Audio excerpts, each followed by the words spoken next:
What we have just learned today in the House is something that shocks the safety and security that so many Canadians rely on.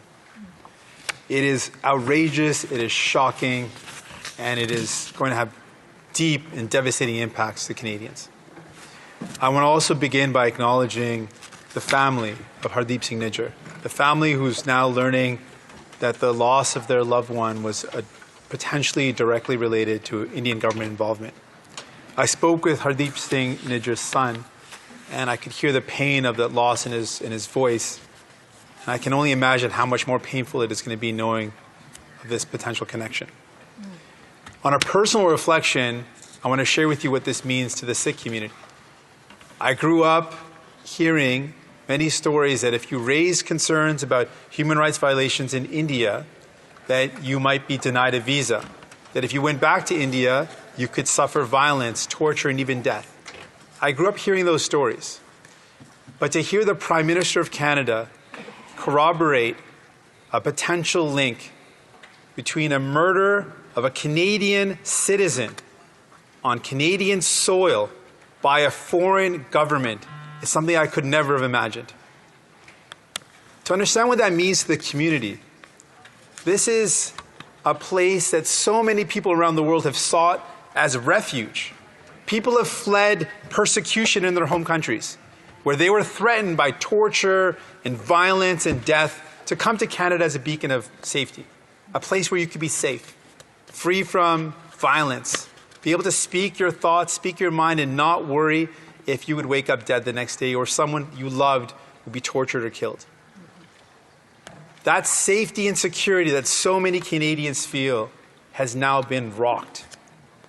It has been shocked and it's been destabilized.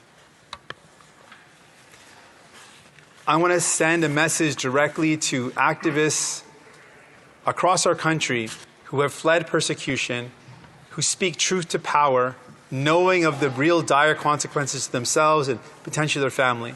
I want to speak directly to people of Indian descent who have come to Canada, who spoke justice and spoke truth to power, who challenged the oppressive practices of India, caste violence, violence against women, systemic abuse of minority communities, systemic abuse of the poor.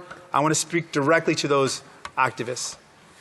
Governments around the world are trying to silence you. The Indian government and the Modi government specifically is attempting to silence you. But truth cannot be silenced. Justice cannot and will not be silenced.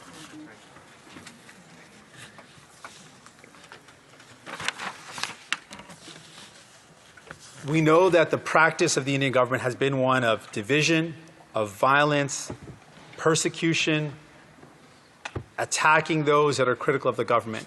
It is now an important time to send a clear message. As a democratic country, as a country that respects the rule of law, what will be our response?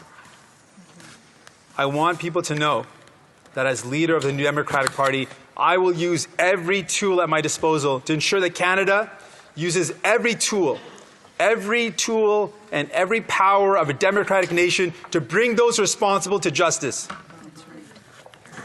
We will ensure that no rock is unturned, that every possible link will be examined, that the public inquiry should also turn its eye to this with the full rigor of that public inquiry.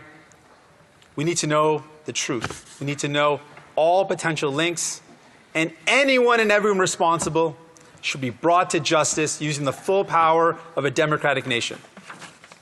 I call on our allies to condemn this violence, this direct violation of a sovereign nation's rights, to condemn this act in the harshest terms possible. This will require all democratic nations to come together to send a clear message about what this means, that a foreign nation kills a Canadian on Canadian soil. This is something that all democratic nations have to stand up and denounce clearly.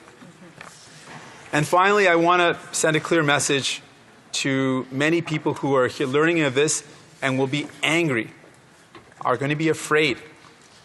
And I understand why you would be angry and afraid.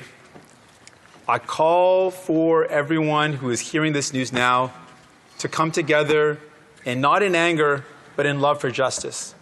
There's a Sikh practice that the love of justice is what we should focus on, not the anger and the frustration and the fear. Focus on the love for justice, and I will do my part.